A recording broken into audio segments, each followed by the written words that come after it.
Kamusta po kayong lahat? Shoutout po sa ating mga subscriber. Yan, hanggang ngayon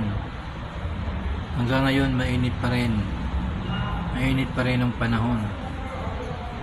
Yan, mainit pa rin ang panahon dito sa diyan sa Pilipinas at dito rin sa Riyadh, Saudi Arabia. Napakainit. Dito po ay 35 Celsius.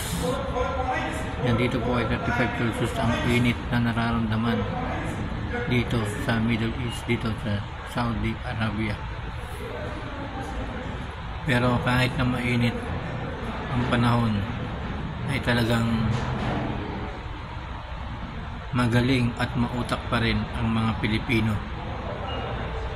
Magaling at mautak pa rin ang mga Pilipino kasi alam nila ang kanilang gagawin kung paano maiibsan ang init na dumadampi sa kanilang katawan. Talagang napaka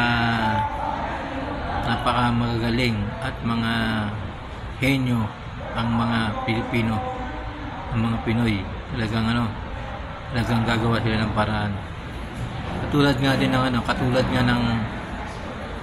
ng napabalitaan ko na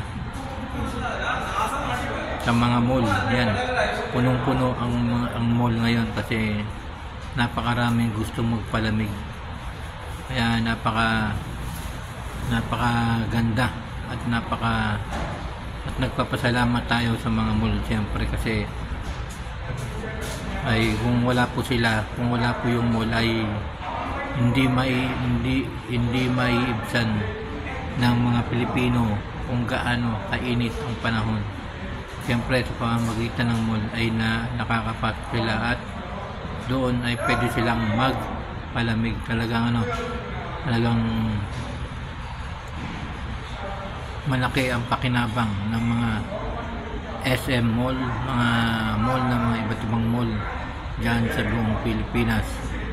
Kaya salamat tayo sa mga SM at saka sa mga mall kasi pinapayagan tayo makapasok sa loob kasi sobrang init talaga ng panahon. Katulad nga ng sinabi kong mga guys, ay dito sa Saudi Arabia ay 35 Celsius at dyan sa Pilipinas ay napakainit din ng panahon dyan. Kaya ito, lagi tayong umiinom ng tubig at huwag natin kakalimutan uminom ng tubig mga guys. Meron ako dito tubig, ay tubig ko dalawa ang aking tubig. Ayan, meron pa akong isang tubig. Sobrang init dito mga guys sa Middle East. Kaya dyan po sa lahat ng mga dyan, muling paalala. At syempre malapit na rin yung Mayo, magtatag-ulan na rin, diba? Kasi pagdating ng Mayo ay magtatag-ulan na rin dyan, magtatag-ulan kasi pag Mayo talagang tag-ulan. Kaya darating malalampasan din natin ang init ng panahon, diba? Kahit na masyadong mainit, basta palagi po kayong mag-iingat mga guys. Palagi po kayong mag-iingat dyan sa Pilipinas o dito man sa ibang bansa. Ayan, palagi po tayong mag-iingat. Siyempre hindi natin alam kung ano yung mangyayari pa sa atin, diba? Hindi natin alam kung ano yung mangyayari. Kaya samahan natin ang pag-iingat, lalo na ngayon.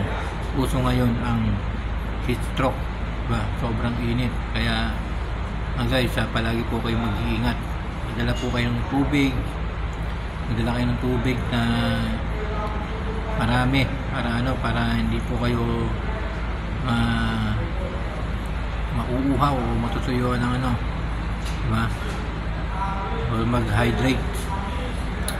Kaya ingat po kayo palagi, huwag po kayo maglala. Nandiyan naman yung mga mall na pwede natin matambayan.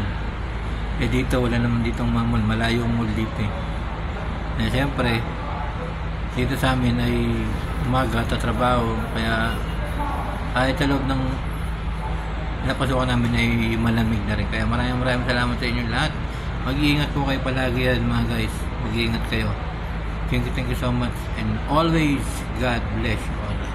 Ay magpalamig na kayo sa mga mall kasi napakagandang yan. Thank you so much sa inyo lahat.